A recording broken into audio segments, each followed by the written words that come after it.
नमस्कार मित्रांनो, मी संदीप जाधव. भाषा लिहावी नेटके या उपक्रमाअंतर्गत निबंध लेखनासंदर्भाने खूप चर्चा झालेली होती आणि संभाव्य किंवा अपेक्षित निबंध कुठले आहेत या संघाने मी बऱ्याच वेळ चर्चा केलेली होती. किंवा 2021 किंवा 20च्या अनुषंगाने कुठले कुठले निबंध येतील किंवा कुठल्या कुठल्या निबंधाचा आपण अभ्यास करावा, MPSCने काही निबंध विचारलेले आहेत का, त्या विषयाचा अभ्यास केल्यानंतर किंवा त्या पद्धतीचे काही निबंध विचारेल का, या अनुषंगाने चर्चा करत असताना काही निबंधाची जी रूपरेषा मी मांडलेली आहे इथे काही मर्यादा येतील. कारण व्हिडिओची लेंथ कमी असावी म्हणून शब्दांच्या बाबतीत किंवा विषयाच्या बाबतीत नाही का काही म्हणजे संक्षिप्तपणे केलेलं आहे किंवा काही गोष्टी संदिग्धपणे ठेवलेल्या आहेत. त्यामुळेच या विषयाकडे बघत असताना, या विषयाच्या अनुषंगाने विचार करत असताना संभाव्य किंवा अपेक्षित निबंध कुठले आहेत या विचारांचा आपण आज चर्चा करणार आहोत.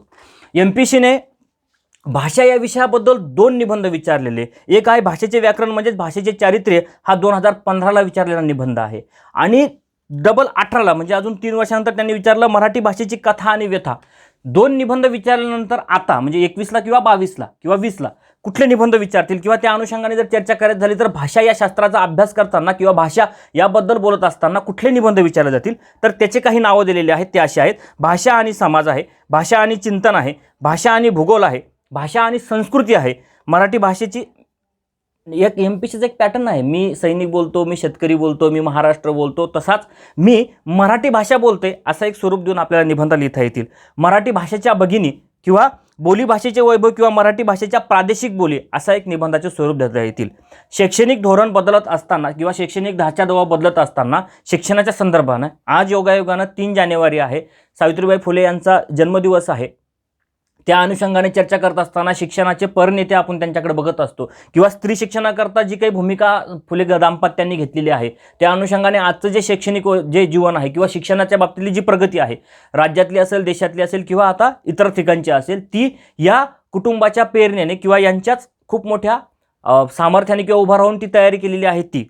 किंवा या अनुषंगाने चर्चा करत असताना शिक्षणासंदर्भातले डिसले नावाचा एक शिक्षकांना सुद्धा पुरस्कार मिळालेला आहे आणि शिक्षणाचे धोरणं सुद्धा बदललेले आहे याच वेळेस. म्हणजे कोठारी आयोगाचे काही नियम होते किंवा त्यांचा एक ढाचा होता आणि तो ढाचा बदलून व्यावसायिक समीकरणे किंवा व्यावसायिक शैक्षणिक दृष्टिकोनातून काही गोष्टी निर्माण झालेल्या आहेत. त्या अनुषंगाने शिक्षण हा घटक यावेळेस कळीचा मुद्दा ठरलेला आहे आणि चर्चेत सुद्धा आहे. त्यामुळे या विषयाच्या अनुषंगाने काही निबंधाची तयारी करत असताना तुमच्या GS3मध्ये किंवा इतर अनुषंगाने त्या चर्चा होणारच आहे. मग कुठले कुठले निबंध आहेत तर शिक्षण व्यवस्था, एज्युकेशन सिस्टीमबद्दल तुम्हाला काय सांगता येईल किंवा स्त्री शिक्षण जे आत्ताबद्दल सावित्रीबाईबद्दल बोललो होते की मुलगी शिकली, प्रगती झाली, किती वास्तव आहे आणि किती आभास आहे याच्याबद्दल तुम्हाला काही मांडता येईल का. साक्षरतेची चळवळ किंवा साक्षरता अभियान किंवा रात्री शिकू दिवसा पिकू मळा रात्री शिकू शाळा किंवा सहशिक्षण सारखे संदर्भ येऊन गेलेले आहेत किंवा online education advantage and disadvantage अशा संदर्भाने. 2018ला MPSCने एक निबंध विचारला होता, ॲन आयडियल टीचर. या अनुषंगाने शिक्षकाबद्दलची जी काही भूमिका आहे ती तुम्हाला मांडता येईल.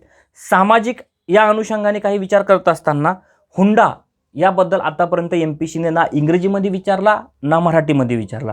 त्यामुळे हुंड्या याबद्दलची तुम्हाला संकल्पना माहीत असावी. डॉरे ॲक्ट कधीचा आहे, 61चा आहे, तर मग त्याबद्दलच्या काही संकल्पना आहे का. आणि हिंदू विवाह ॲक्ट आहे बघा. आता विवाह संदर्भाने येणारे कुठल्या कुठल्या घटक आहेत किंवा तलाक नावाची संकल्पना आहे, तर मग तलाक काय आहे, तर मग त्या तलाकाच्या संदर्भाने काही गोष्टी आहेत का. तर मग त्या अनुषंगाने हुंडा एक सामाजिक समस्या, हुंडाबंदी काळाची गरज असे या संदर्भाने आहे. किंवा MPSCने विचारलेलाच आहे, स्त्री भ्रूण एक सामाजिक समस्या हा 2016ला विचारला आणि फिमेल फोर्टिसाइड्स हा 2013ला MPSCने विचारलेला निबंध आहे. त्याच अनुषंगाने पुन्हा म्हणजे स्त्रियांच्या दृष्टिकोनातून MPSC सारखे बदल करत असते. The problem of working womens हा 2012ला विचारलेला आहे आणि 2013ला म्हणजे विशाखा जजमेंट जे आहे 1997चं त्याचाच अमेंडमेंट ॲक्ट आहे 13ला आणि त्याच्या आंध्याच वर्षी आयोगाने निबंधसुद्धा विचारून झालेला आहे. आयोग अशा पद्धतीने निबंध विचारते, त्याचे कारण आहे. आयोगाला माहीत असते की आता पुढे काय चाललेलं आहे किंवा मागे काय चाललेलं आहे. त्यामुळे अभ्यास करत असताना मागचा आणि पुढचा दोन्ही संदर्भ लक्षात घेऊन त्या विषयाची तयारी करायला हवी. पुढे असं आहे की role of youth modern society हा 2016ला MPSCने विचारलेला निबंध आहे. सोशल या घटकामध्ये किंवा सोशल या विभागामध्ये विचारलेले काही निबंध आहेत ते असे आहेत की स्त्रियांसंदर्भातली आता काही चर्चा झालेली आहे. कौटुंबिक हिंसाचार आणि सध्या लॉकडाऊनमध्ये झालेले घटस्फोट आणि त्यांच्याबद्दलचे अत्याचार वाढलेले आहेत. त्या अनुषंगाने कौटुंबिक हिंसाचार 2005 हा ॲक्टच आहे आणि या लॉकडाऊनच्या काळामध्ये 54% बालविवाह वाढलेले, याच्याकडे तुमचं लक्ष वेधायला जायला पाहिजे. कारण बालविवाहाची संख्या काय वाढलेली आहे आणि बालविवाहाची व्याख्या युनिसेफने 2006 मध्ये केलेली व्याख्या काय, बाल म्हणजे काय आहे, बाल कामगार म्हणजे काय आणि बालक म्हणजे काय आहे, बालकांच्या संदर्भातले कुठले कुठले आता संदर्भ आहेत किंवा कुठले कुठले कायदे आहेत त्या अनुषंगाने चर्चा व्हायला पाहिजे. 54-55% जर नाही का बालविवाह वाढत असतील तर आज समाज कोण्या दिशेने चाललेले आहेत किंवा समाज सुधारकांनी जे पावलं उचललेले होते त्याच्या विरुद्ध दिशेने आज समाज चाललेला आहे का, याचा हा संदर्भ येतो. म्हणून बालविवाह हा कळीचा मुद्दा असणार आहे यावेळेचा. पुढे असं आहे की role of youth in modern society हा 2016ला विचारलेला निबंध आहे. त्याच अनुषंगाने काही निबंध आपण घेतलेले होते. भारतातील युवकापुढील आव्हाने किंवा आजची युवा पिढी, नवीन विचार नवीन कृती, अशा अनुषंगाने. राजकारण हा ही MPCच्या निबंधाचा एक चांगला महत्त्वाचा मुद्दा आहे. राजकारणाबद्दल MPC विचारते, आपल्याला असं वाटतं राजकारणावर फारशी चर्चा करायला नको किंवा राजकारण आपल्याला करायचं नसतं कारण आपण प्रशासकीय अधिकारी होणार आहे किंवा प्रशासनात जाऊ इच्छिणार आहे, तर कुठल्याही प्रकारची टीका करायची नाही. त्या अनुषंगाने इंग्रजीमध्ये त्यांनी एक विचारलं होता, politics without ethics is a disaster, हा 2015ला विचारलेला निबंध आहे. आणि दुसरा निबंध असा विचारला होता, राष्ट्रपतीची निवडणूक आणि जातीय समीकरणे, हा 2017ला विचारलेला निबंध आहे.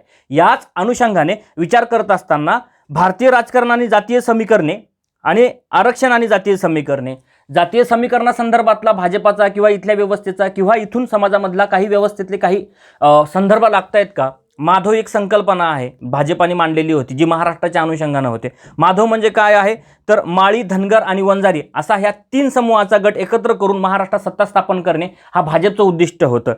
ज्यावेळेस विलासराव एका निवडणुकीत पडले होते आणि त्यावेळी सांगितलं होतं त्यांनी की मी मामुली मतांनी पडलो, तर मामुली या शब्दामध्ये 3 जातीय समीकरण असे होते. मा म्हणजे माळी होता, मू म्हणजे मुस्लिम आणि ली म्हणजे लिंगायत होता.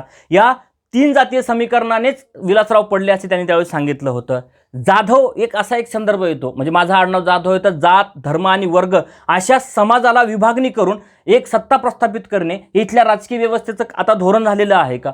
त्यामुळे या अनुषंगाने चर्चा करत असताना भारतीय राजकारणातील युवकांची भूमिका आणि स्थान किंवा राजकारण आणि राजकीय समीकरणे आणि युवक हे कुठे आहेत या अनुषंगाने तुम्हाला चर्चा करायला हवी होती. दुसरा एक निबंध आहे की जो पर्यावरणाच्या दृष्टिकोनातून आहे. पर्यावरणावर आत्तापर्यंत MPCने निबंध विचारलेला नाही, पण यावर्षी सर्वात जास्ती चर्चेत असलेली ग्रेटा थेनबर्ग आहे किंवा गंगा नदीचं शुद्धीकरण असेल किंवा स्वच्छ भारत मिशन असेल. त्या अनुषंगाने नमामि गंगा या प्रोजेक्टच्या अंतर्गत या लॉकडाऊनच्या काळात गंगेवर जे गंगा निर्मूलनेचं जे कार्य हाती घेतलेलं होतं त्यावर जो खर्च करणार होता तो खर्च कुठल्याही प्रकारचा न करता फक्त तुमच्या लॉकडाऊनच्या काळात ती गंगा पूर्णतः स्वच्छ झालेली आहे. म्हणजे पर्यावरणाच्या दृष्टिकोनातून माणूस हा मारक आहे का, अशी एक भूमिका निर्माण होते. त्या अनुषंगाने काही गोष्टी आहेत, काही निबंध आहेत त्या आपण बघायला पाहिजेत. तर इन्व्हायरमेंट अँड आवर रिस्पॉन्सिबिलिटी हा एक निबंध जर विचार करता तर तो त्या पद्धतीचा आहे. पर्यावरण आणि शाश्वत दृष्टिकोन, जगातील तापमान वाढ 1.5 डिग्री ॲट 2050 पर्यंत शक्य की अशक्य आहे अशा पद्धतीने किंवा प्रदूषणाचा भस्मासूर या अनुषंगाने. उत्तरांचलमध्ये 1973ची एक घटना घडलेली होती, चिपको आंदोलन, सुंदरलाल बहुगुणा यांच्या संदर्भातने. हे संदर्भ तुमच्या कामी येत जातील कारण हे निबंधामध्ये टाकायचे असतात. त्याच्यानंतर जाहिरातीबद्दल शेवटचे काही निबंध आहेत. जाहिरातीबद्दल नाही का MPCने 2 वेळेस 2 निबंध विचारलेले आहेत आणि 2 वर्षाच्या अंतर्गत आपण आता कुठले कुठले आहेत त्यांनी असं विचारलं होतं, the place of advertisement in consumer culture हा 2012ला विचारलेला निबंध आहे किंवा द एज ऑफ ॲडव्हर्टाइजमेंट 2017ला विचारून झालेला आहे. जाहिरातीचं जग काय आहे, म्हणजे जाहिरात म्हणजे काय आणि त्या अनुषंगाने जाहिरात एक कला, सामर्थ्य आहे जाहिरातांचे. जाहिरातांच्या विखळ्यात फसवणूक जाहिरातीमुळे तुमच्या फसवणूक होत आहेत का. 60 पैकी 60 मार्क घ्या, पैकीच्या पैकी मार्क घ्या, विषयाला आमच्याकडे अशा पद्धतीने आम्ही शिकवणारे माणसं आहेत अशी जर जाहिरात होत असेल तर तुमची फसवणूक होत नाही का. आमचंच पुस्तक हे सर्व परीक्षांना कामी पडतं, आमचाच ठोकळा हा सगळ्या परीक्षांना कामी पडतो, या पद्धतीने तुमची जाहिरात करून तुमची फसवणूक होत नाही का. किंवा एक क्लासवाले असतील, कुठलाही क्लासवाले असू देत, ही तुमची ज्यावेळेस जाहिरात करतात की आमचे एवढे विद्यार्थी पास झालेले आहेत, एवढे विद्यार्थी अधिकारी झालेले आहेत, नापास झालेल्या विद्यार्थ्यांच्या संदर्भाने बोलणारे कोण लोक आहेत किंवा जे नापास झाले त्यांच्याबद्दलची जबाबदारी घेणारे कोण लोक आहेत. म्हणजे तुम्ही आम्ही जे लोक जाहिरातांना बळी पडतो किंवा जाहिरात नावाची जी संकल्पना आहे त्या अनुषंगाने तुम्हाला बऱ्याच गोष्टी बोलता यायला हव्या होत्या किंवा लिहायच्या आहेत. किंवा त्या अनुषंगाने ग्राहक संरक्षण ॲक्ट आहे 1986चा, तो आता खारिज करून त्यांनी नवीन ॲक्ट 2019ला तयार केलेला आहे. तेव्हा अमेंडमेंट नाही तर नवीनच ॲक्ट आहे. या अनुषंगाने तुम्हाला चर्चा करायला पाहिजेत. सध्या करोनाच्या स्थितीबद्दलचे निबंध कुठले आहेत किंवा आता शेवटच्या टप्प्यात येत असताना कुठले निबंध आहे. करोना एक शिकवण किंवा महामारी, त्याच अनुषंगाने भारतातील आरोग्य व्यवस्थेतील उणिवा या संदर्भाने, शेती आणि शेतकरी त्यांच्यासमोरील आव्हाने, आर्थिक, सामाजिक किंवा दुसऱ्या हरित क्रांतीची गरज, शेतकरी आंदोलने, MSP, दुसऱ्या हरित क्रांतीबद्दल काय सांगता येईल. 2002ला तो संदर्भ येऊन गेला होता पण ती पूर्णतः सक्सेस झाली नाही. त्याचं कारण वेगवेगळे आहे. स्वामीनाथन आयोग आहे, शरद जोशींचे आंदोलनं आहेत. या दृष्टिकोनातून तुम्हाला शेतकऱ्यांच्या MSP बद्दल चाललेले आंदोलन आहे. आता दिल्लीमध्ये नाही का ठिय्या मांडून बसलेले शेतकरी आहे. आम्ही शेतकऱ्यांची मुलं आहोत, तर शेतकऱ्यांच्या कुठल्या समस्या आहे, मार्केट काय आहे, मालाला भाव कधी मिळतो कधी नसतो, पिकतं तिथं विकत नाही आणि विकतं तिथं पिकत नाही, असे संदर्भ येऊन जातात का. त्या अनुषंगाने तुम्हाला चर्चा करायला हवी होती. दुसरा असा संदर्भ आहे 2020 संपता APJ अब्दुल कलामचं व्हिजन 2020 होतं. त्या अनुषंगाने काय चर्चा झाली आहे. भारत महासत्ताक होणार या अनुषंगाने जी चर्चा झालेली आहे ती झाली का. किंवा आता आपण महासत्ताक होण्याच्या ऐवजी भारत महागुरू होत आहे. म्हणजे नेमकं काय, महासत्ता, महागुरू किंवा 2020 व्हिजन याबद्दलची चर्चा त्या अनुषंगाने व्हायला हवी. म्हणून ड्रीमिंग ऑफ न्यू इंडिया असा एक निबंध देता येईल किंवा महासत्ता बनू पाहणाऱ्या भारतासमोरील आव्हाने असा एक तुम्हाला निबंध देता येईल. महाराष्ट्र राज्याची एक संकल्पना आहे कोविडच्या दरम्यानच्या काळात की माझे कुटुंब माझी जबाबदारी, या अनुषंगाने तुम्हाला चर्चा करायला हवी. आणि शेवटचे काय आहे की करप्शनाबद्दल म्हणजे भ्रष्टाचाराबद्दल आतापर्यंत इंग्रजीमधला एक विषय निबंध विचारलेला आहे, त्याच्यानंतर त्यांनी निबंध विचारलेला नाही. म्हणून भ्रष्टाचाराची चर्चा करत असताना भ्रष्टाचारावर निबंध येण्याची दाट शक्यता आहे. त्यामुळे निबंधाची तयारी करत असताना भ्रष्टाचार हा विषय तुमच्या डोळ्याखालून जायला हवा होता. त्यांनी 2018ला इंग्रजीमध्ये विचारलेला निबंध आहे corruption the biggest challenge for India, 2018ला विचारलेला आहे. त्याच अनुषंगाने चर्चा करत असताना भ्रष्टाचार एक साखळी किंवा भ्रष्टाचार एक सामाजिक समस्या किंवा भ्रष्टाचार ही समाजाला लागलेली कीड या अनुषंगाने तुम्हाला चर्चा करता येईल. साधारणतः हे काही निबंध आहेत. याला व्हिडिओच्या लेंथमुळे काही मर्यादा येतात, त्यामुळे आपण इथे थांबू.